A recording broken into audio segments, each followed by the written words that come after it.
다음은 목탁 소리에 맞추어 큰 스님께 삼배 예를 올리겠습니다.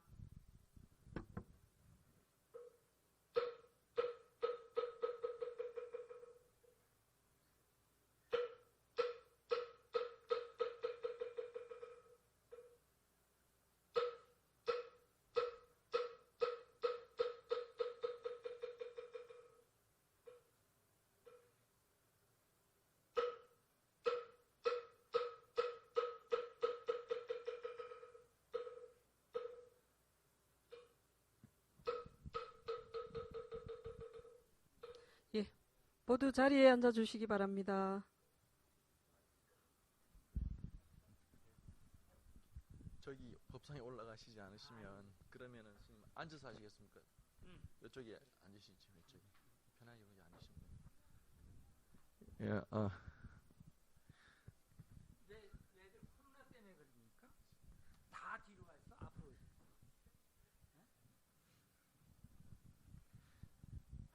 반갑습니다. 제가 이 명지사라고 하니까는 모르시더라고. 큰 스님하고 저하고는 여기를 얘기할 때 명지사라고 하거든요. 오늘 저를 데리러 오셨던 보살님께서 명지사에서 오셨냐고 하니까 못 알아들으세요. 근데 그게 99년도 얘기입니다. 한 달 지금 보림사에 계시는 큰 스님께서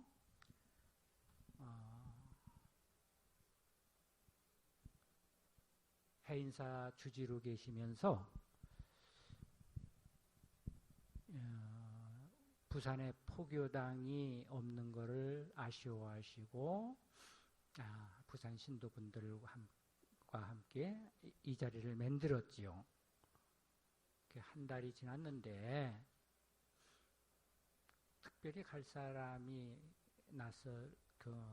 나서지 않으니까 저한테 가서 집을 좀 가서 봐라. 그래서 이제 제가 왔지요.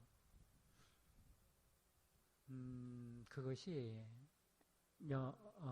여기가 개원하고 한 달 만입니다. 4월 초파일 일주일인가 앞두고인데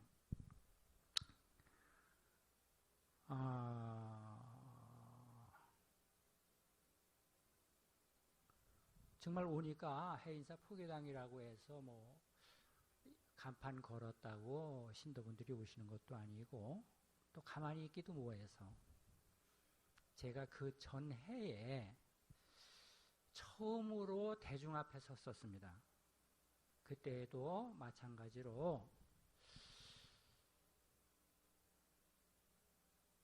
중로수를 하면서 제가 사실은 남의 얘기를 들으려고도 하질 않고 남에게 무슨 얘기를 하려고 하지를 않고 중노릇을 했는데 그때도 어느 절을 맡게 됐어요.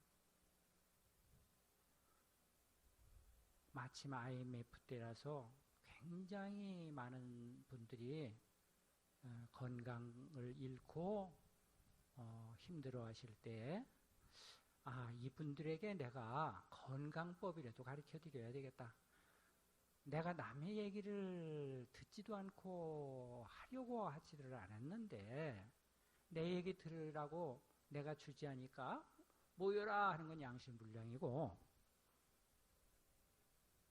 건강법이라도 이 자리를 빌어서 알려드리면 좋겠다라고 생각을 해서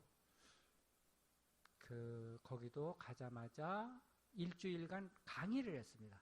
칠판을 걸어놓고 백목 한 자루 들고 건강이라는 것은 이렇게 지킬 수 있는 것입니다. 라고 얘기를 했죠. 일주일간 강의를 했어요. 낮에 2시부터 1시간. 못 오시는 분은 저녁에 7시부터 1시간. 일주일 강의가 끝나는데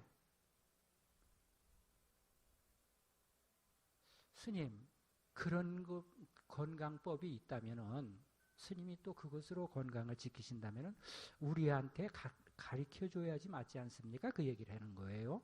맞는 얘기죠, 그죠?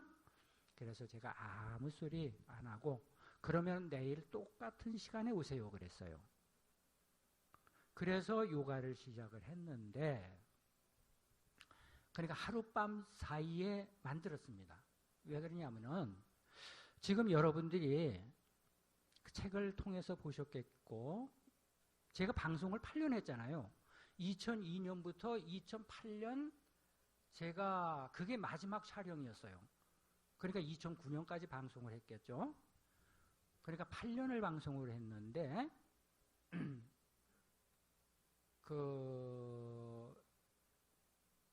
그때 방송국에서 DVD를 만들어서 이제 배포를 했습니다. 팔았죠. 80동작이라는 것이 있고 하나는 기초편 40동작이라는 것이 있는데 80동작은 제가 날마다 하던 동작입니다. 그런데 그게 대전이었는데 논산에서 오시는 분이 있고 청주에서 매일같이 오시는 분들이 있었어요. 그러니까 오고 가는 시간이 굉장히 먼 거지. 여기가 부산이면은 어쩌면 저 창원거리라든가 밀양거리에서 오는 분들이에요. 그러니까 그거 너무 길게는 할 수 없고 밤사이에 1시간짜리 프로그램을 만들어서 그 다음 날부터 했습니다. 근데 역시 거기서도 아주 폭발적으로 반응이 있었어요. 그 절이 법당이 200평가량 되고 어린이집이 210평이고 요사가 있고 땅이 1700평짜리였어요. 그게 저한테 창건주가 들어오고 그 절 자체가 저한테로 된 겁니다. 그랬는데 뭐 그건 차치하고 그 여러분들이 대단히 그 호응을 보내셔서 거기도 아주 매우 터질 정도로 들어왔어요. 여기도 마찬가지였습니다. 여기도 똑같은 일이 있었는데 제가 항상 30분 전에 여기에 나와서 장선을 하고 있으면은 여러분들이 시간을 맞춰서 오죠. 거기서도 태풍이 왔는데 앞에 큰 내가 있어서 다리는 있었지만은 아무도 안 왔을 것이다. 여기도 마찬가지죠. 태풍이 마침 지나가는 시간인데 아무도 안 왔을 것이다 라고 생각을 했는데 일단 시간이 됐으니까 한 분이 오셨건 두 분이 오셨건 요가는 해야 되니까 일어나 보니까 여기도 꽉 찼던 거예요. 그렇게 오셨던 분들이 하루에 300분이 넘었습니다. 여기도. 근데 거기도 그렇게 됐는데 아시는 분은 아시겠지만은 그 당시도 마찬가지고 제가 한 30년간 생식을 했습니다. 쌀가루 한 대박하고 배추 두 포기 가지고 무조건 한 달을 살았어요.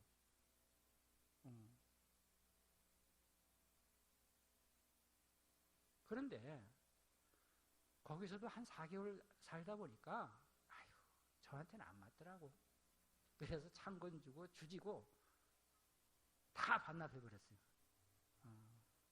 다 반납하고 거기도 4개월 만에 나왔죠. 제가 평생 처음이자 마지막으로 비행기를 타고 제주도를 갔어요. 사람들 쫓아올까 봐. 여기서도 딱 4개월인데 그랬더니만은 연락이 오기를 스님 우리가 돈이 없어서 병을 못 고치는 게 아닌데 스님 덕분에 우리가 많은 사람들이 병원에서 못 고치는 병을 고쳤습니다. 이 좋은 프로그램을 물론 스님은 공부하세요. 스님 사시는 걸 보니까는 여기 있어서는 안 될 뿐입니다. 마찬가지예요. 여기도 제가 4개월 있으면서 밖에 나간 일이 없어요. 그냥 요 뒤에가 아직 주지실인지 모르겠는데 여기하고 주지실을 두 번 하루에 2번 예불 모시는 시간하고 들락날락 가는 것밖에 없었어요. 그러니까 그때도 신도들이 스님 아무리 그 신도들이 지금 스님 보고 저를 찾아오지만은 스님은 여기 계실 분은 아닌 것 같습니다. 오시려는 얘기, 다시 오시려는 얘기는 안 할 테니까 스님 책을 한 권 써주세요. 글을 하나 써주세요. 그러면 우리들이 이 요가를 배포하겠습니다. 그 당시는 요가라는 소리를 모를 때거든. 어디 가냐? 절에 간다. 오늘 무슨 날이냐? 운동하러 간다. 무슨 운동? 요가하러 간다. 요가가 뭔데 할 때거든. 그래서 제가 글을 쓴 걸 그 사람들이 책을 만드는 겁니다. 그게 참선 요가예요. 그게 참선 요가는 스님이 만들었다. 그래서 이제 참선 요가라고 이름을 붙인 거고, 그 책이 제가 여기 있을 때 나왔던 거예요. 여기 있을 때 나왔는데, 여기서도 정말 아까도 말씀드렸듯이 태풍에 아무도 안 오셨을 줄 알았더니만은 여기가 꽉 찼어요. 늦게 오시는 분들은 저희 화장실 복도까지 나가셔서 하셨어요. 그때는. 그렇게 해서 7월 백중을 만났는데 7월 백중 날 자원봉사자들이 아주 기분이 좋았어요. 왜 그러냐 그랬더니 제가 정확하게 기억을 못했는데 700가구가 동참을 했다고 그랬나 700명이 왔다고 그러나 그래요. 700이라는 숫자는 제가 기억을 하는데 그게 가구 수인지 사람 수인지는 모르겠어요. 그래? 듣고 나서 7월 백중 딱 끝나고 나서 다 모이라고 그랬고 나는 이제 간다. 내가 없어도 여긴 산다. 대신 시간은 한 달 준다. 한 달 안에 스님을 모셔라. 야단이 났죠. 그래도 간다. 한 달 후면은 뭐죠? 추석이에요. 연휴라서 못 가고. 연휴 끝나니까 18일 날 시장제일. 중이 그것도 안 보고 가면 되면 야속하다 그럴 것 같고.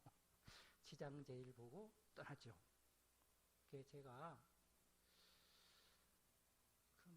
지금도 그렇습니다. 절대 누구한테 전화를 하거나 어디 다니거나 제가 절에 다니는 걸 참 싫어합니다. 아주 성질 못됐어요. 법상이 올라가는데 안 올라가는 거 보세요. 그죠? 네.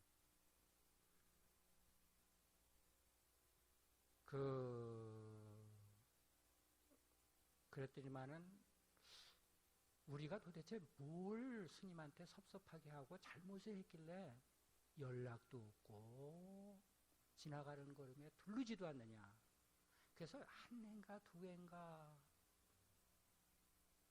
지나서 한 번 지나가는 걸음에 들어왔다가 간 기억은 있습니다. 그러니까 20년이 넘어서 왔잖아요? 여기가 다 생소한 거예요. 물론 제가 있으면서 여기도 맨 처음엔 요 공간이었는데 저걸 텄던 겁니다. 있는 사이에 사람이 워낙 몰려드니까 급하게 저 공간까지 확보해갖고 이렇게 기억자로 꺾였던 거죠. 그랬는데 하여간 제가 오늘 여러분들이 주의 스님이 청하셔서 오늘 이 자리에 오면서 모처럼 여러분들하고 갖게 된 시간에 꼭 여러분들하고 오늘 다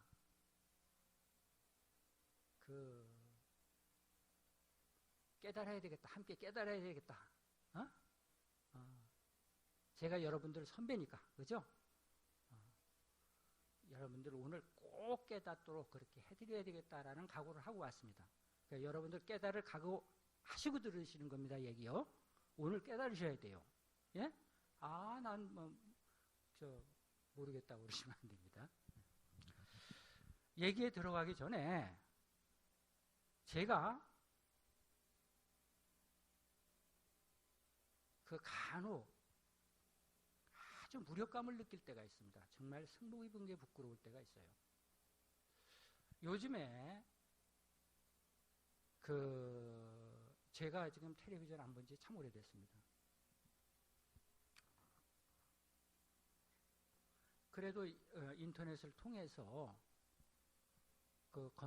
이렇게 쭉 훑어보면은 매일처럼 그 건물에서 뛰어내리고 어느 곳에서 자살했다는 사람들이 많이 나오잖아요. 그죠?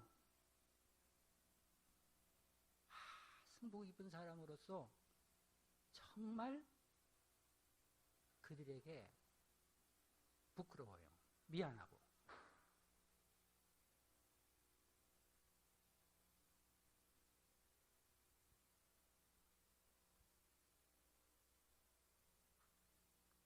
글쎄, 불법이 저들에게 아무런 도움이 못 되는구나, 그런 생각이 들고,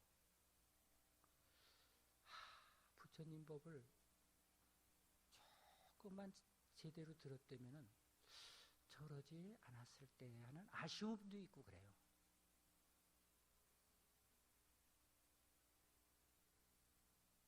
기독교인들은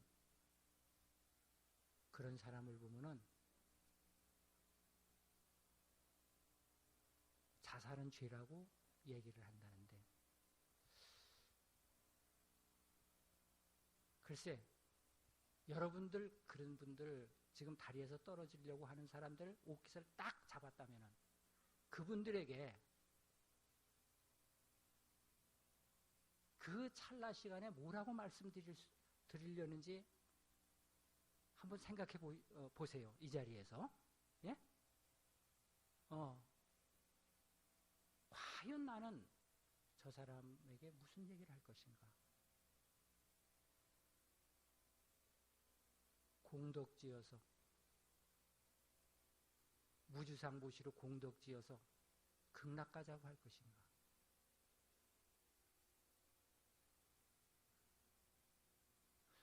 자, 여러분들, 제가 여러분들에게 질문을 하나 할게요.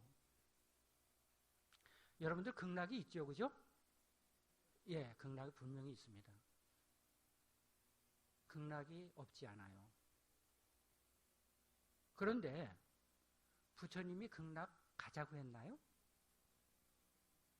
예? 극락도 갈 때가 못 된다고 하셨죠? 예? 극락도 갈 때가 못 된다고 하셨죠? 분명히. 예, 맞는 얘기예요. 맞는 얘기입니다. 왜 그러냐? 불법은 출세간법입니다. 천상천하무효불 시방세계 영무비 세간소유 아직인견 일체무유여불자, 여러분들 참 잘 아는 개송이죠? 그게 무슨 얘기예요? 이 세상에 어디를 둘러보건 부처님만 분이 없구나 하는 그게 칭송이에요. 그런데 어떤 이유로, 어떤 명분으로 우리 부처님은 그렇게 훌륭하다고 말씀할 수 있느냐, 칭송할 수 있느냐, 그거에 대해서 생각해 보셨어요?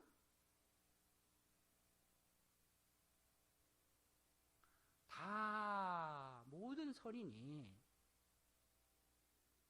대동소이하게 거의 비슷한 말씀을 하셨습니다. 예수님도 좋은 말씀 많이 하셨고요. 공자님이나 노자님이나 맹자, 장자 다 훌륭한 말씀을 하셨어요. 그래서 세상 사람들이 그분들의 남기신 가르침을 듣고 희망을 얻고 또 마음의 평안을 얻고 그렇게 여지껏 살아왔고 앞으로도 살아갈 거예요.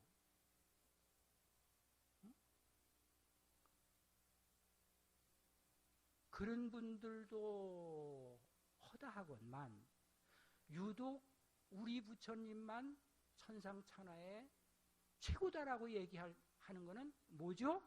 그거는 독선이 될 수 있는 거예요. 그죠? 우리 부처님만 잘났다면 그러면 잘난 이유를 찾아야 되지 않겠어요? 그죠? 그 부처님께 드리는 칭찬이 당당하려면 부처님이 왜 그런 칭송을 받을 만한 자격이 있는가 우리가 알아야 됩니다. 그것은 여러분들께서 정말 공부를 많이 하셨어요. 부처님은 극락가자고 한 분이 아니다라고 이구동성으로 대답하셨거든요. 그러기가 쉽지 않아요. 그죠? 아미탑을 왜 하죠? 극락세계에 가느라고 극락 왕생하겠다는 염원으로 나무아미탑을 하잖아요. 그죠? 그런데 여러분 대답은 어땠어요? 부처님은 극락 가기를 권하신 적이 없다. 맞는 얘기예요. 왜? 극락도 어떻게 되는 세계죠? 예? 아니, 당당하게 말씀해 보세요. 이 자리는 공부하는 자리니까, 그지? 예? 왜 극락을 가시지 말라고 했을까요? 이 세계가 극락이니까요. 맞아요. 이 세계도 극락이에요. 갈 필요가 없는 거죠. 이 세계가 불세계예요.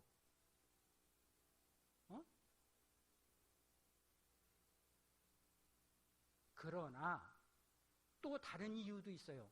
또 다른 분 한번 말씀해 보시겠어요? 왜 극락 가서는 안 될까요?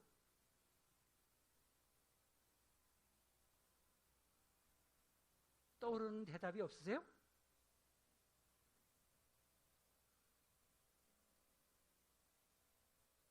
천당은 영원히 사는 곳이라고 그러죠. 그죠? 극락세계는 무량수라고 얘기합니다. 기독교에서 말하는 천당과 불교에서 얘기하는 극락은 분명히 벌써 거기에서 차이가 나요. 기독교는 뭐라고 그랬죠? 영원한 세계다. 극락은 무량수의 세계다. 무량수는 뭐죠? 끝이 있다는 얘기예요. 단지 우리 인간이 헤아릴 수 없을 정도의 엄청난 숫자의 수명을 갖고 있는 세계일 뿐이지. 그러면 어떻게 되죠? 부서지는 세계죠? 그래서 기독교 교리는 그거는 엉터리예요. 부처님 교리가 부처님이 말씀하셔서가 아니라 그것이 부처님이 말씀하신 게 그래서 진리인 거예요. 삼법인의 첫째가 뭐죠? 삼법인의 첫째. 부처님이 우리에게 이것이 진리라고 가르쳐 주신 제일 첫 번째가 뭐죠? 예? 재행무상이에요. 무상하다는 것. 무상이라는 말은 항상하지 않는다. 끊임없이 변한다는 얘기거든요. 끊임없이 변해. 극락은 어디에 있길래 그 세계는 부서지지 않을까? 무슨 얘기인지 이해되세요? 극락은 부서지지 않는 세계라고 믿으셨어요?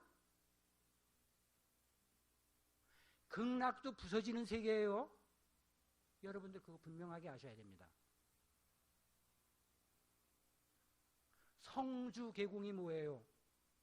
이루어진 것은 잠시 머무는 듯 하다가 결국 부서져서 사라지는 거죠. 그게 성주개공이에요. 그게 제1도리입니다.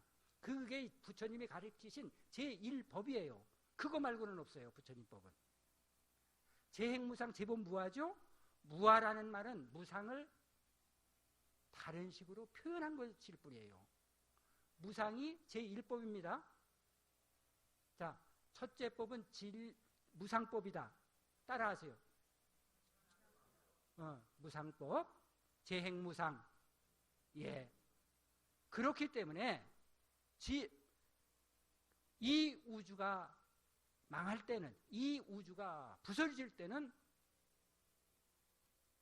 천당은 말할 것도 없고 극락조차도 부숴줘야지 맞겠죠?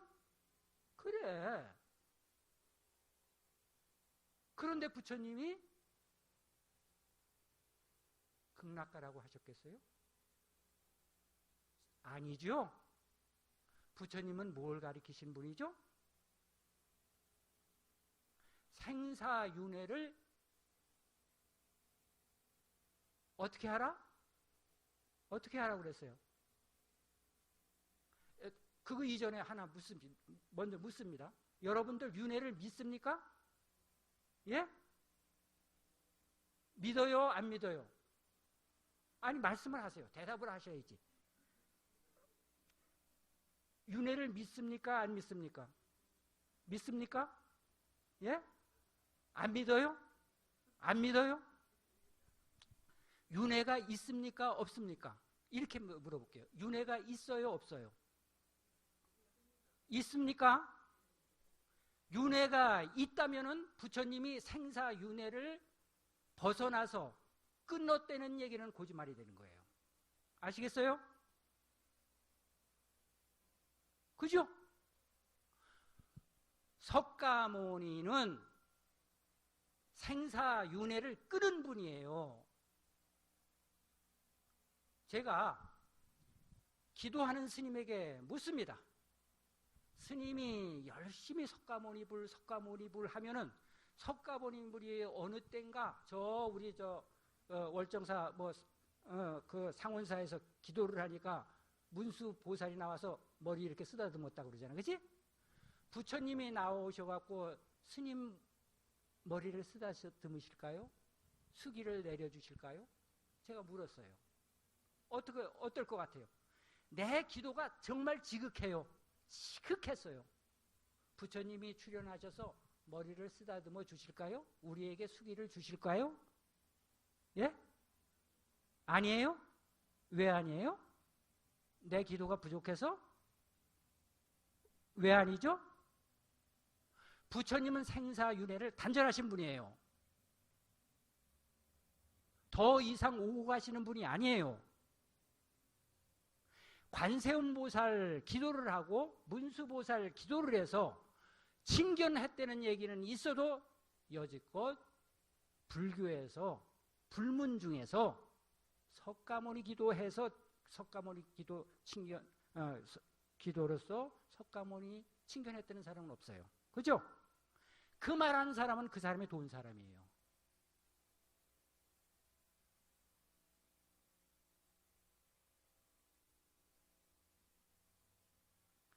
윤회가 있느냐 없느냐,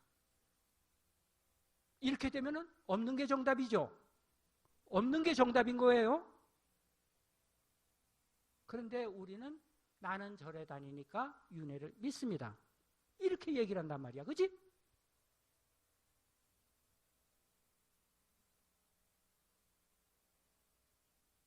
그러니까 다시 비슷한 질문인데, 인과가 있어요 없어요? 있죠? 콩 심은 데 콩 나고 팥 심은 데 팥 난다. 분명히 있죠? 인과가 있으면은 윤회를 끊을 수가 없어요. 그죠? 제가 아까도 말씀드렸죠? 지금 한갑 때 도망 나왔어요. 통도사에 사는데 월정사 주지스님이 찾아러 왔어요. 우리가 지금 선방을 330평을 지었는데 스님 오세요. 여름이에요. 여름 결제 중에. 지금 결제 중인데 어딜 갑니까?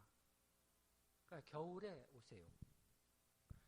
내가 생식을 하는 사람이에요. 하루 한 끼를 먹고 배추 2포기하고 쌀가루 한 대박을 갖고 한 달을 사는 사람인데 거기 가서 못 삽니다. 추우니까. 그치? 요번에 혹독하게 추웠죠? 거기 20도 웃기지도 않아요. 그랬더니만은 스님 꼭 오세요. 그래서 제가 통도사에 살 때 대중들한테 이제 구참들을 모아놓고 얘기를 했어요. 일면식도 없었거든요. 월정사 주지 참 그 인품은 좋은 사람입니다. 아주 대단한 사람입니다. 주지 그때 처음 봤는데 월정사 주지가 본사 주지가 여기를 내려왔는데 내가 도 이상 안 가면 이건 둘 다 망신이다. 월정사 주지도 망신이고 나도 망신이고. 그래서 내가 겨울에 월정사를 올라가야 되겠다. 그래서 이제 겨울 한철 살러 간 것이 그만 잡히는 바람에 못 가게 하는데 어떡할 거요. 5년을 살았어요.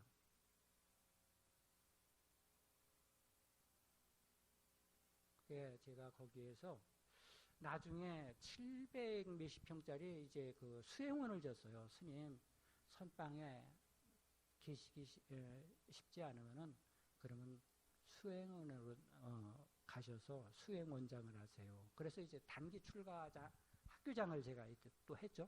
월정사 단기 출가가 대단히 유명하죠, 그죠? 아, 그런 건 좋은데, 그때 이제 한 5년째 되다 보니까 제 한갑 날이 됐어요. 직원들이 제 밑으로 여럿이 있었으니까 스님들도 있었고, 이게 또 뭘 꾸미는 것 같아, 한갑 됐다고. 에이, 그래갖고 이제 새벽에 차 좀 대놓고서 부탁해서 차 대놓고서 나와버렸지. 새벽 3시에. 그러니까 서로들 단기 출가 학교에서는 주지한테 얘기하고 나간 줄 알고 주지는 단기 출가의 직원들한테 얘기하고 나간 줄 알고 한 열흘 정도 법당에 안 나타나니까 할 수 없이 누가 가서 문 열어보니까 방이 텅 비었거든. 그 야단이 났다고 그래.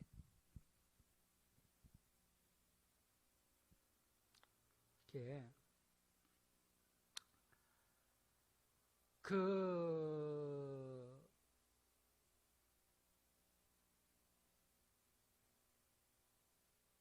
제가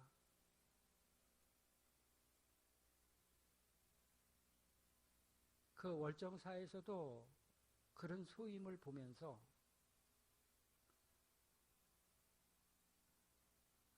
항상 느꼈던 것은 스님들이 좀 공부를 잘했으면 좋겠다는 생각이 들었어요. 그래서 재작년에 문득 스님들을 위해서 내가 글을 하나 써야 되겠다. 그래갖고 글을 하나 적었습니다. 아주 짧았어요.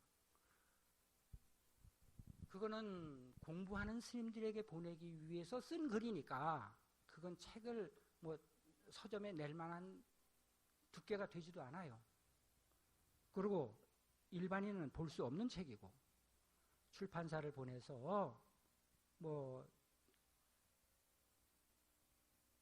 아까도 말씀드렸지만 출판사가 어려울 때 참선요가 책을 만들어서 기사회생을 했다니까 저한테 이렇게 마음으로 고맙다고 생각을 하는 것 같아요.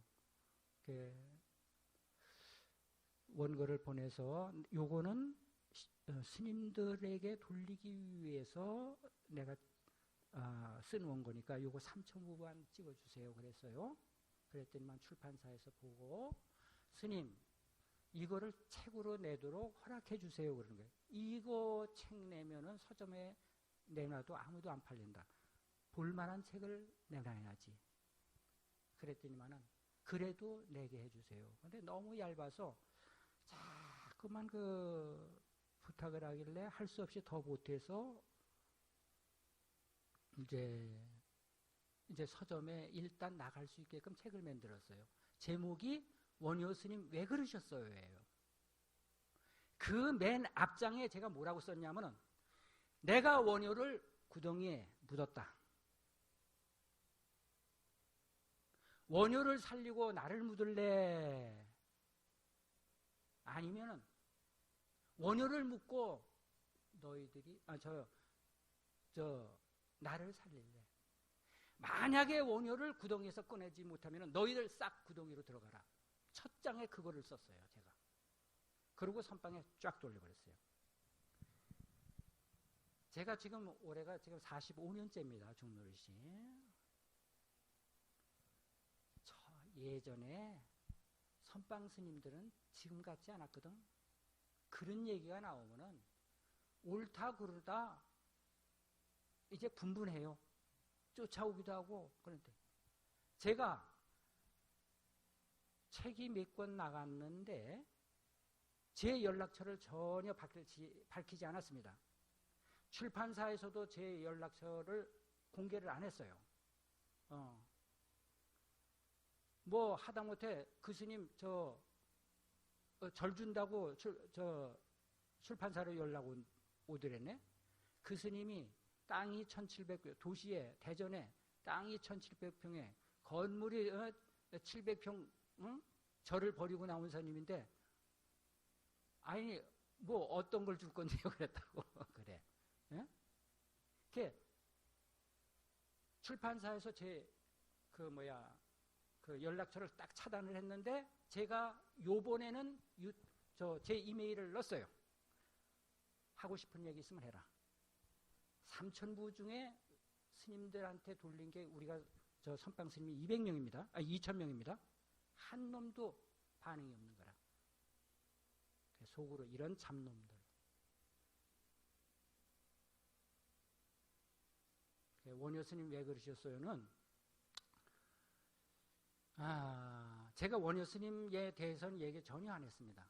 그러나 제가 그 원효 스님이 써놓은 글, 어떤 글을 이렇게 보니까는 이거는 완전히 사기꾼이라. 그래서 제가 원효 스님 왜 그러셨어요라는 제목을 붙였던 거거든요.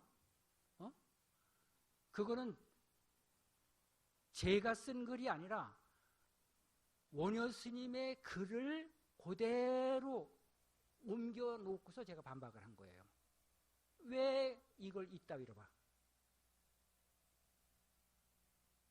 그 책에 들어있는 내용은 아닌데, 제가 유튜브에 6개월 전에 처음으로 뭐를 올렸냐 하면은, 제가 요가를 20년 전에 그렇게 했잖아요. 그죠? 그 방송을 봤던 분들이 이 스님이 아직도 요가를 하나 마나, 죽었나 살았나 궁금해할 것 같아갖고 내가 아직도 합니다. 그리고 뭐 아무것도 없으니까 노트북을 이렇게 들여다보니까 노트북 위에 구멍이 하나 뚫려 있는 게 그게 카메라라고 그러더라고. 그건 제가 알고 있었거든. 그래서 찾아보니까 그 카메라가 실행이 되대요. 노트북 카메라로 제가 운동하는 걸 찍어서 이제 올려놨어요. 그러면서 한 달 후에 이제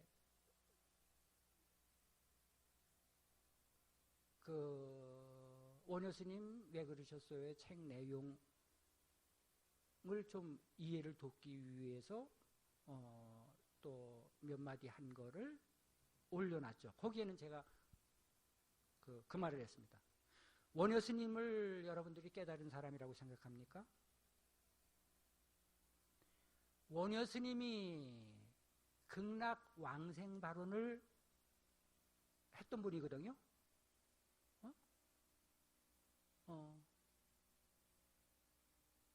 그것을 그 당시에 신도들한테 권했던 분이에요.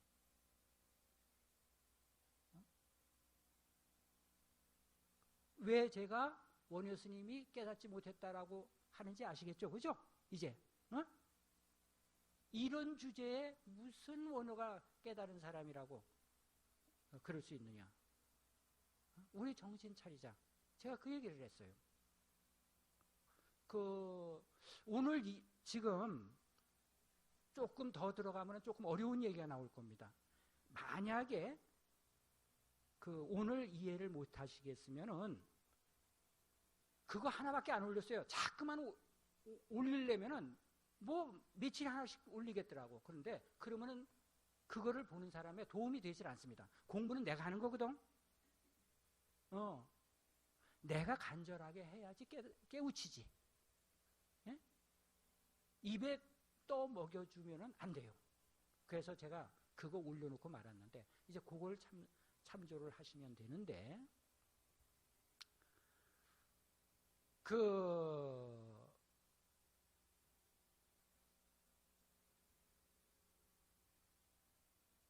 부처님이 그러면은 왜 재행무상 그것을 최고의 진리라고 얘기를 하셨느냐에 대해서 여러분들이 좀 이해를 하시면은 공감을 하실 수 있을 거예요. 부처님, 그래, 실달타죠, 그죠? 실달타가 출가를 했을 때, 그 당시에 그 수행처에 자인하교라는 그 교도들이 자리를 잡고 있었습니다. 자인하교는 부처님이 출현하시기 전에, 실달타가 태어나기 전에 300년 전에 벌써 만들어졌던 종교예요. 그러니까 거기서는 아주 뿌리가 깊은 종교예요. 그런데 그 부처님하고 같은 시대에 활동했던 분이 마하비라거든. 마하비라가 벌써 24번째, 24대 그 교주입니다. 그런데 그분의 신도가 그 당시에 어느 정도였냐 하면은 지금 인도 전역에 14억 인구를 두고 얘기하는 게 아닙니다. 그 당시에는 인구 수만 명이면 하나의 왕국이 돼요. 하나의 나라가 될 때란 말이야. 인구 수천이면 하나의 도시를 이룰 때예요. 그런데 자이나 교도 숫자가 무려 50만 명이었어요. 우리 조계종 승려가 지금 10,000명이 안 됩니다. 그 당시에 자이나교 남성 출가자가 14,000명이었어요. 여성 출가자가 36,000명이었어요. 여자 신도가 31만 명이 넘었고 남자 신도가 15만 명이 넘었대요. 전부 합치면 50만 명이에요. 거기서 우리는 깨달은 사람을 아란이라고 그러죠. 부처님 경전을 보면은 깨달은 사람 많이 나오긴 나와요. 그런데 그 사람들은 그 당시 부처님이 생존했을 당시 그 완지자라고 그러는데 지혜를 완성한 사람이죠. 5,000명이나 됐대요. 부처님이 불교를 한참 전법하실 때에 금강경이나 어느 경전 제일 앞머리에 숫자가 얼마죠? 1250인9 이렇게 나오죠. 그죠? 그거로 비교할 거는 물론 아니에요. 그러니까 부처님이 출가하셨을 때는 완전히 자이나교 수행자로 쫙 깔린 상태에서 수행을 시작하셨던 거예요. 그런데 그 마하비라가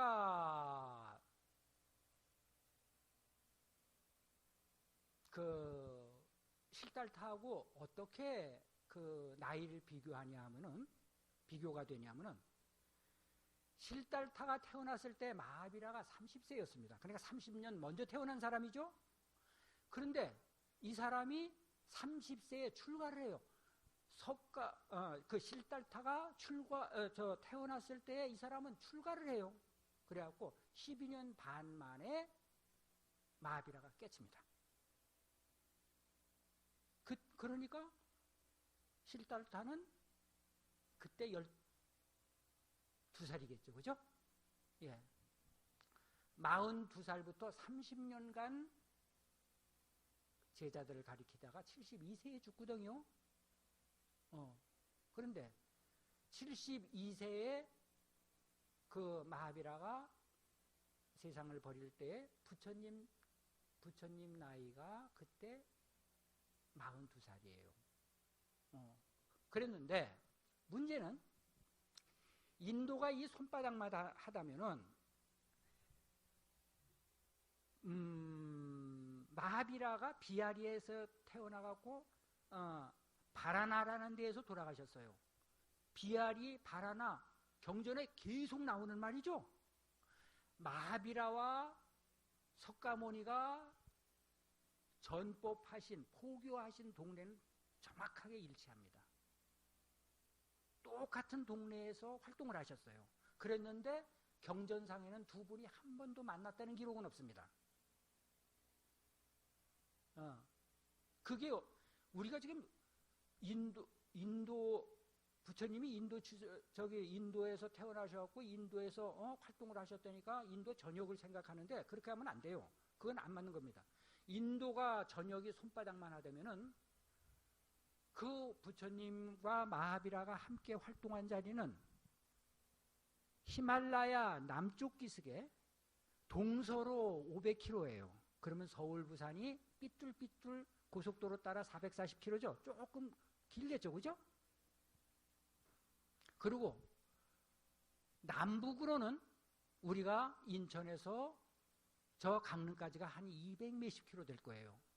그런데 350km라. 그러니까 우리 남한보다 조금 넓은 면적이거든. 거기에서 두 분이 그렇게 부딪히시면서 서로들 자웅을 겨뤘던 거예요. 그러나 얘기를 맨 처음으로 돌립시다. 부처님이 그 위세가 당당한 데에서 수행을 시작했어요. 그때에 자인화교가 어떻게 가르치는 걸 어떻게 가르쳤느냐? 부처님이 왜 출가하셨죠? 생로병사의 고통을 벗어나는 길이 있지 않을까? 그죠? 어떻게 하면 이 생로병사에서 벗어날 수 있을까? 이 목표 하나 갖고 출가하셨던 분이에요. 그죠?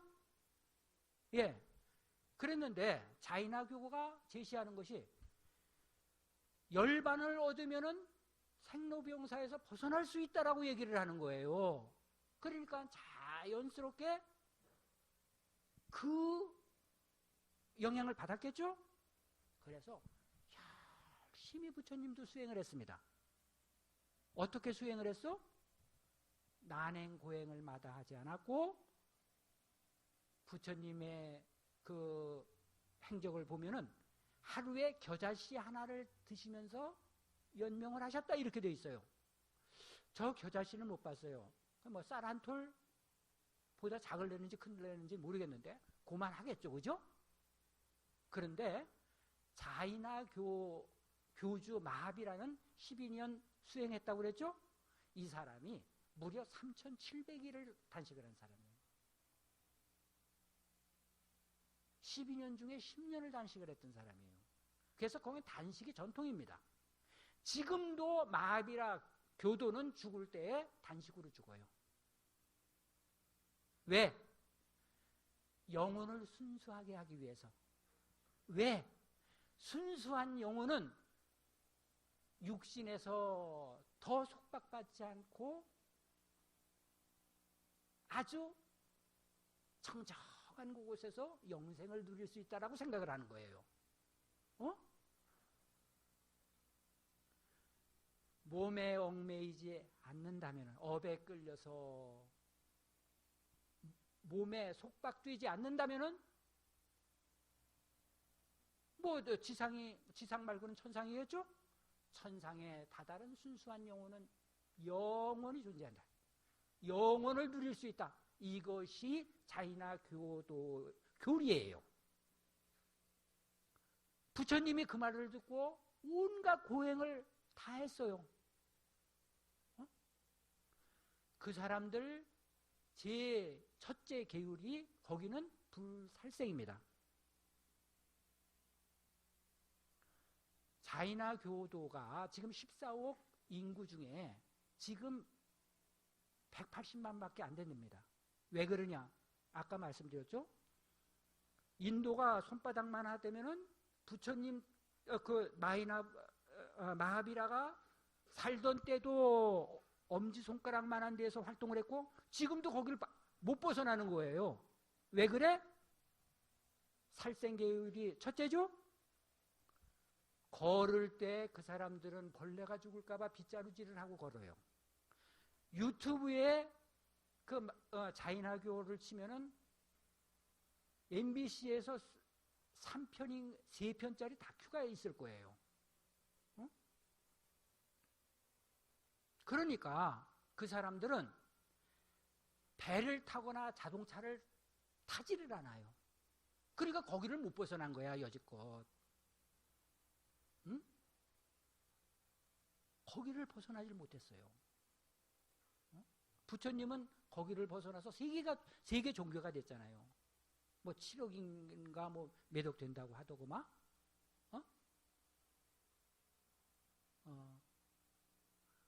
음식도 뿌리 음식은 안 먹어요. 땅 속에 음식은 안 먹어요. 고구마라든가 우리 감자라든가 이런 건 안 먹는 거예요. 왜? 그거를 캐다가 벌레가 상할 수 있으니까. 그러니까 꼭 가지나 나무에 달린 곡식이나 열매만 먹어요. 불교에서 음계를 제일 부처님이 경계했어요. 음계와 같은 것을, 사음계와 같은 것이 하나만 더 있다면 이 세상에 성불할 사람이 없다, 이렇게 얘기를 하실 정도거든. 그런데 자인학교도 마찬가지예요. 못하게 해요. 그런데 그 이유가 살생계 때문이에요. 무슨 살생계냐? 남녀가 잠자리를 하다가 그 성기에 있는 벌레가 죽기 때문에 못하게 하는 거예요. 그렇기 때문에 자인학교를 이렇게 보면은, 아이고, 그거 못하게 해갖고 스트레스를 많이 받는데, 그거 좀 푸시죠? 이제 그렇게 얘기하는 사람도 있는 거예요. 그 정도로 그 사람들은 그 살생계를 제1로 칩니다. 거기에서 부처님이 수행을 시작을 하셨던 거예요. 그랬는데, 그러니까 그러고서 이제 6년 고행을 했잖아. 그들을 따라서 6년 고행을 한 거예요. 그런데 이게 아닌 것 같아. 그래서 결국은 그 피곤해진 몸을 강가에 가서 씻고 우유죽을 받아 드시고 정신을 차려서 보리수나무에 앉아서 정진을 새롭게 하시죠? 기운 차려서. 그리고 일주일 만에 깨쳤다, 이렇게 되는 거예요. 그죠? 예. 뭘 깨쳤어요? 거기에서 무상법을 깨치신 거예요. 무상법을. 자, 무상법 도리를 보세요. 이 세상에 있다면은, 영혼이라는 게 있다면은, 그래, 있다고 치고, 그것은 어떻게 되겠어요? 그죠? 어떻게 돼? 부서지지 않을 수 있을까? 그지? 이 세상에 영혼이 존재하는 게 어디 있어? 그죠? 어떻게 그것만은 영원히 존재한다고 하느냐? 아니라는 거지. 그거는 생사를 끊는 방법이 아니라는 거예요. 그거로 생사를 끊을 수 없다는 거예요. 부처님이 출가를 하셨을 때 스승을 찾아갑니다. 그 스승들한테 이 수행법, 저 수행법 많이 배웠어요. 그래서 사선 8정까지, 그 중에서 비상, 비비상처까지 올라가요. 그런데 그 스승한테 여기에서 제가 이거를 마스터했습니다. 이거를 완전히 통달했는데, 그러면 이 수행법으로 저는 2번 다시 생사를 안 받을 수 있습니까? 물어보니까 그 스승이 참, 그게 스승 자격이 있는 거지. 나는 그것까지는 모른다. 그거는 보장 못한다. 이렇게 얘기를 하는 거예요. 그래서 고행을 포기한 거예요. 그 사선팔정 수행을 포기한 거예요. 그런데 이 사선팔정은 이제 불교 사선팔정이 있거든요. 요건 나중에 말씀드릴 거예요. 그들이 얘기하는 수행법을 포기하고 이제 고행에 들었다가, 고행도 이것은 의미가 없다라고 생각하시고 보리수 아래에 7일 정자를 하셔서 드디어 깨치신 것이 재행무상이다. 세상은 무상한 것이다. 그러고 보니까 아까도 말씀드렸지만은 뭐가 없어요? 윤회도 없고 인과도 없고 천당도 없고 극락도 없고 지옥도 없고, 그지? 있을 거라고 생각하는 내가 잘못된 거지. 그러니 그 자리가 열반이고 뭐예요? 해탈이더라, 그 얘기지. 그죠? 부처님 당시에는 참 깨치신 분들이 많습니다. 그 중에 끼사 고탐이라는 비구니 얘기가 저는 가장 마음에 와닿아요.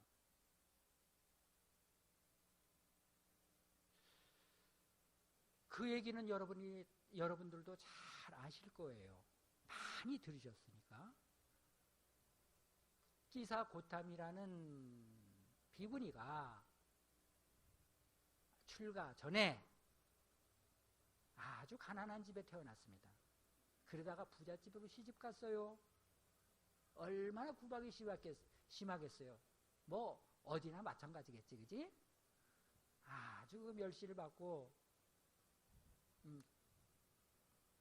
그 시부모한테 구박도 받고 천덕꾸러기처럼 지내다가 드디어 아들을 하나 낳았어요. 그랬더니만 대우가 확 달라진 거예요.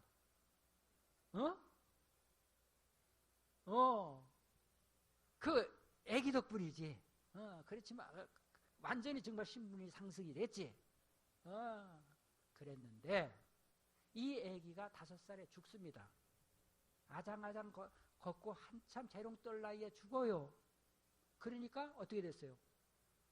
미쳐버린 거예요. 그죠? 아시는 얘기죠? 그 옆구리에 끼고서 그냥 사방팔방 헤매는 거예요. 우리 애기를 살릴 법 좀 가르쳐 주세요. 누가 우리 애기를 살려주세요. 이 미친 사람 통제하기가 힘들잖아요. 동네 사람들이 너무 불쌍하니까 부처님께 한번 가봐라. 방법이 있지 않겠느냐. 그래서 석가모니 부처님한테 가잖아요. 부처님께 가니까 부처님이 뭐라고 그러셨죠? 부처님이 아무도 안 죽은 집에 가서, 거기는 꼭 겨자씨가 나와. 난 겨자씨 모르거든, 못 봐서.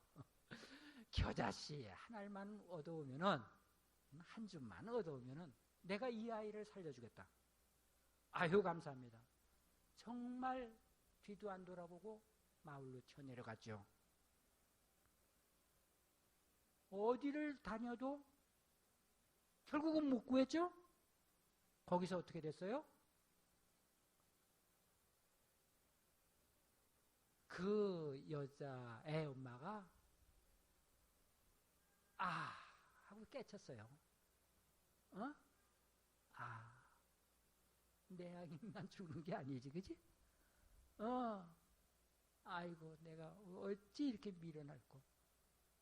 그리고 그 옆구리에 끼고 다니던 아이를 공동묘지에 내려놓고 부처님 앞에 와서 출가를 합니다. 그 사람 이야기가 끼사 고타미 경에 나와요.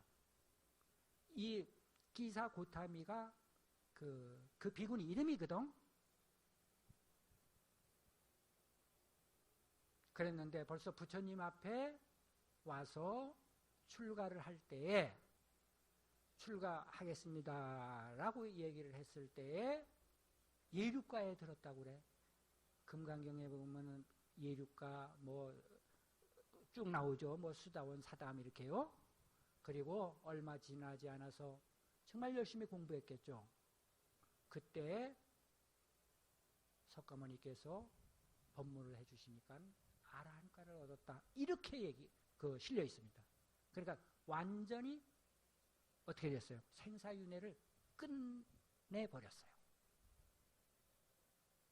그런데 이 얘기를 듣고 여러분도 깨치셔야 돼요. 깨쳤죠? 깨쳤죠? 예. 깨친다는 거는, 깨친다는 말은 절대 어려운 게 아니에요. 깨침은 어려운 게 아니에요. 깨치는 것이 내가 없는 것이 오는 거라면 어렵습니다. 그죠? 어디서 오는 거라면 어려워요. 내가 다 알고 있는 사실을 확인하는 게 깨치는 거예요. 아시겠어요? 끼사 고타미가 사람은 죽는다는 것을 몰랐을까요? 알았죠? 알고 있었어요. 알고 있었어요. 알고 있는, 내가 알고 있었는데 그것을 실감을 못했지. 그죠? 자기 아이가 죽음으로써 이것도 나한테 일어나는 일이네? 거기서 한 발짝 더 나가면 어떻게 해야 될까요? 한 발짝 더 나가면은. 한 발짝 더 나가면 어떻게 돼요? 나도 이렇게 되겠네. 그죠? 어느 때 그렇게 돼요? 들이마셨던 숨 내뿜지 못하면 그렇게 되고. 그치? 내뿜었던 숨 들이마시지 못하면 그 꼴이에요. 얼마나 급해요. 그죠? 깨달았으니까 뭘 해줘? 깨달았으면 뭐 해요? 그렇게 안 하려고 실천 수행을 해야 되는 거예요. 아시겠죠? 여러분들 절에 뭐 하러 갑니까? 수행하러 갑니까? 수행하러 갑니다.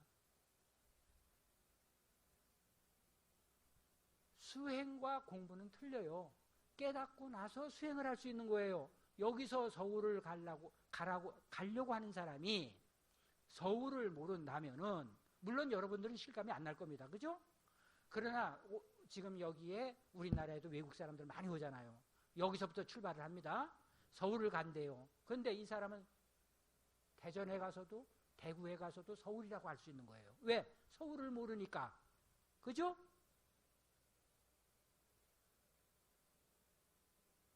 수행도 마찬가지예요. 깨닫고 나서 하는 거예요. 깨닫고 나서. 자, 여러분들, 내가 죽는다는 사실을 모르지 않죠? 그죠? 자, 어떤 것도 생겨난 것은 부서지지 않는다는 것. 거짓말이죠. 그죠? 다 부서지죠? 모르지 않죠? 내가 알고 있기 때문에 내가 안다는 그 사실을 확인하는 순간이 깨달음이에요. 아시겠어요? 절대 깨달음을 다른 데에 기준을 두시면 안 됩니다. 그러면은 여러분들은 어떻게 돼? 영원히 뭐다? 중생이다. 그치? 중생이다. 그런데 부처님은 중생이 없다고 하셨어요. 여러분 그 얘기가 무슨 얘기인지 아시겠어요? 중생이 없습니다. 중생은 없는 거예요. 없기 때문에 우리가 부처가 될 수 있는 거예요. 중생이라면 어떻게 그것이 부처가 되느냐? 어림도 없지. 부처이기 때문에 부처가 된다. 왜? 다시 말씀드릴게요. 이해가 조금 어렵죠? 부처님이 깨닫고 나셔서 하신 말씀이 일체함령 두두물물이 다 불성이 있구나 그랬어요. 일체함령 삼라만상 두두물물 일체함령 꿈지럭거는 미물까지도 다 불성이 있다고 하셨어요. 그러면 다 불성이 있겠죠? 다 불성이 있죠?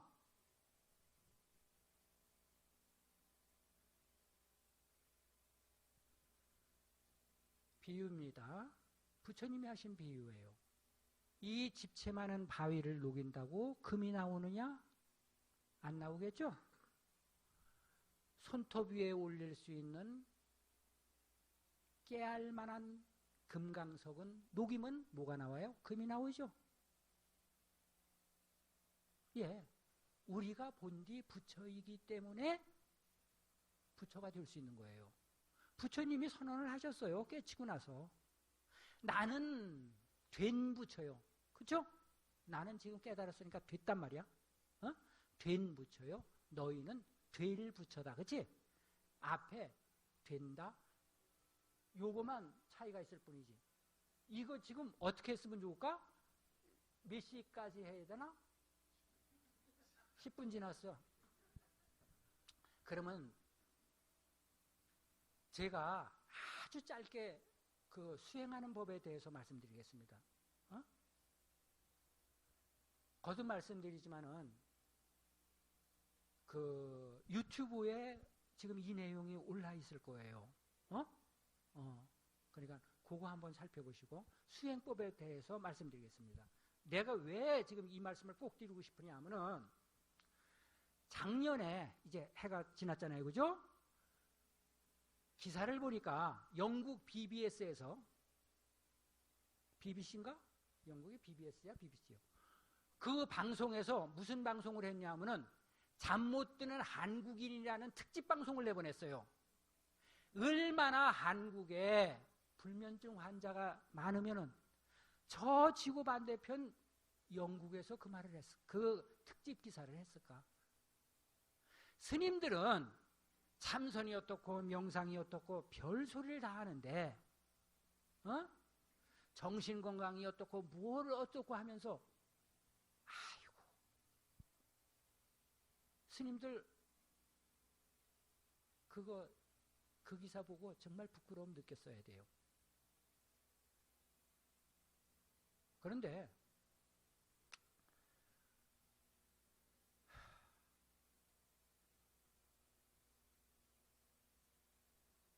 수행 지금 다시 한번 들어가겠습니다. 우리가 내가 있다라는 생각을 하니까 내가 있으니까 윤회를 하죠. 그죠? 내가 있으니까 인과를 받는 거예요. 재행무상 다음에 뭐죠? 재범무화죠? 무화, 내가 없으면은 인과를 받을 나도 없고 윤회를 받을 나도 없겠죠. 그죠? 그죠? 그런데 그러면은 여러분들은 혹시 내가 없는 거 한번 경험해 보셨어요? 한 번도 못 해보셨어요? 거짓말이에요. 내가 깨달았다는 것을 몰랐듯이 내가 무아라는 것을 맨날 경험하면서도 여러분이 몰랐을 뿐이에요. 아시겠어요? 자, 제가 정확하게 짚어드립니다. 여러분이 잠을 자지요? 내 몸이 고통스럽고 아프면 잠을 잘 수 있나요? 그죠? 내 몸이 사라져야지, 내 몸이 있다는 생각이 없어져야지 잠에 들 수 있습니다. 무아는 내가 맨날 실천하고 있었던 거예요. 아시겠어요? 이것을 길게 끌고 가면은 삼매가 되고, 여기서 잠이 들면은 숙면이 되는 거예요. 저도 이제 나이가 70이잖아요. 나이가 들면은 요가를 했든 어쨌든 화장실 자주 가게 되더라고. 나이 들었으니까. 두어 번 가는데 그거 깰 때마다 잠 못 자면 피곤하겠죠? 더 자주 깨는 분들이 있다고 그러더라고. 그지? 자, 깰 때마다 자, 이제 수행법입니다. 잠자리에서 이불은 가벼운 걸 쓰세요. 부담스럽지, 몸에 부담스러우면 안 됩니다. 가벼운 걸 쓰시고요. 그리고 편안하게 누워서 다리와 팔을 편안하게 벌리세요. 손바닥이 바닥으로 가면은 어깨가 꼬입니다. 부담스러워요. 손바닥은 이불 속에서 천장으로 내놓으세요. 저 천장을 보게 하세요. 그 상태에서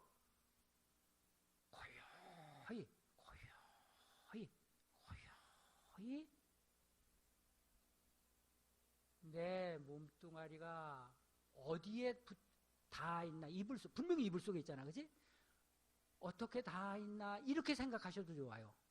이거를 관찰하셔도 좋고, 정말 있나? 결국은 있다는 느낌을 못 받아요. 그냥 그 생태예요. 그냥 없는 상태로 쭉 들어가 버리게 되는 거예요. 이것이 길면은 뭐예요? 삼매고, 이것이 길면 삼매예요. 이것이 잠으로 빠져들면 숙면인 거예요. 하루에 2번 깨면은 2번 뭐 했죠? 수행했죠. 3번 깨면은 3번 수행한 거예요. 10번 깨면은 10번 수행을 하니 얼마나 좋아요. 그죠? 그게 왜 스트레스야? 자, 수행법까지 분명하게 말씀드렸어요. 꼭 수행을 하셔야 돼요. 수행을 하셔야지 여러분들이 생사윤회를 건너뛸 수 있습니다. 깨달은 것 같고 안 돼요. 깨달은 것 갖고는 안 됩니다. 수행은 반드시 필요해요. 그래서 선 먼저 깨닫고 후수 나중에 수행을 하는 거거든요. 왜 그러냐? 왜 어떻게 윤회를 하냐 하면요, 업력에 또 밀려서 윤회를 하게 되는 겁니다. 업력에 또 밀려서 윤회를 해요. 내가 생전에 저는 그런 습관이 나를 떠밀어서 죽자마자 바로 그 인연처로 들어가는 거예요. 그게 윤회하는 패턴입니다. 그러면 수행을 잘했어. 업장소멸을 했어. 업장소멸 얘기하고 넘어갈게요. 부처님 당시에 앙굴리라마는 하룻밤 사이에 99명을 죽였어요. 100명을 채우려고 부처님에게 달려들다가 부처님에게 가마가 돼서 출가를 했죠. 그리고서 부처님 앞에서 뭐 했어요? 아라한과를 얻어서 부처님보다 먼저 죽었는데 부처님이 앙굴리라마는 완전히 생사를 해탈했다. 이렇게 얘기했어요. 여러분들 업장 녹인다고 노력 많이 하죠? 무슨 대죄를 졌길래 업장 소멸 어쩌고 그러느냐 그 얘기예요. 제가 그 유튜브에 성철스님 되게 욕했어요. 3000배 기도나 시키고 전부 중이고 속이고 전부 업장 소멸 기도나 시키고 그거 제가 큰 스님한테도 그 얘기를 해요. 내가 그런 사람 밑에서 중노릇을 시작했기 때문에 요 모양 역할이 됐었다. 그러나 지금은 변했어요. 정말 공부 열심히 하는 스님들 많습니다. 지금 성철 스님이 있다면 성철 스님 따고 갈 길, 칠 사람들 많습니다. 그 업장이 어쩌고 그러지 마세요. 앙굴리라마는 99명을 죽이셔도 성불을 했어요. 그런데 그것이 업력이거든. 업력은 어떻게 해? 수행으로 사라져요. 업력의 영향권에서 벗어날 수 있어요. 그런데 원력이라는 게 있어요. 원력. 나는 어떻게 해야지, 나는 어떻게 됐으면 좋겠다, 이런 게 원력이죠.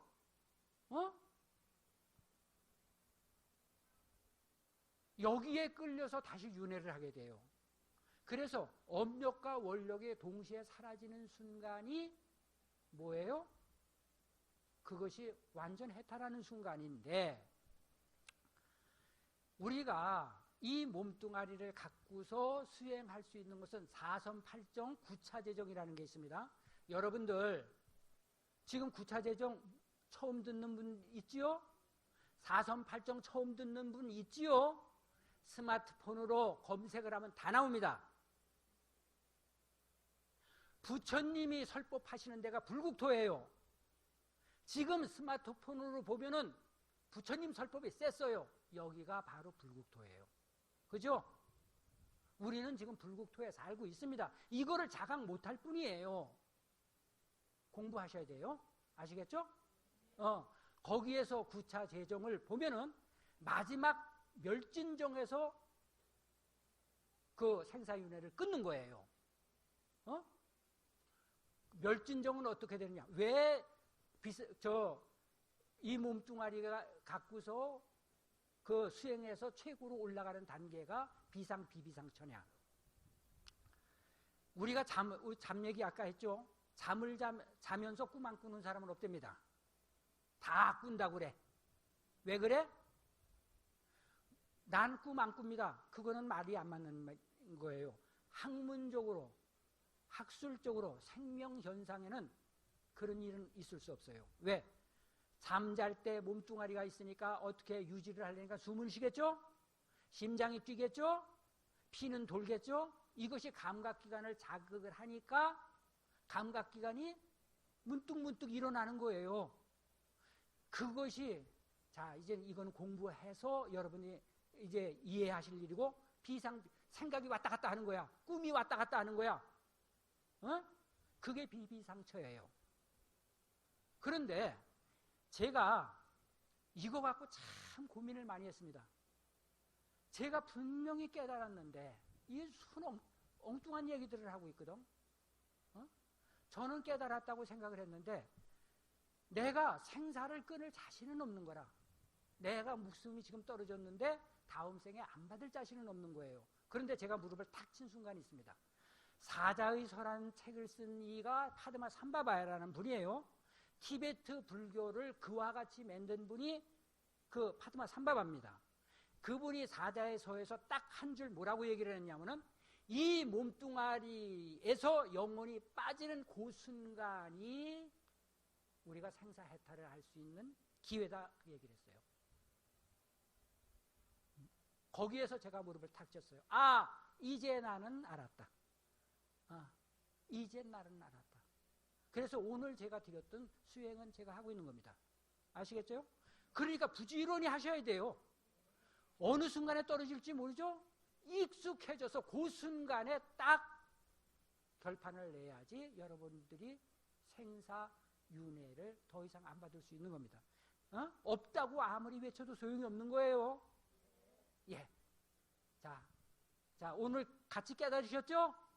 예, 이제 열심히 수행들 하세요. 예. 성불하십시오.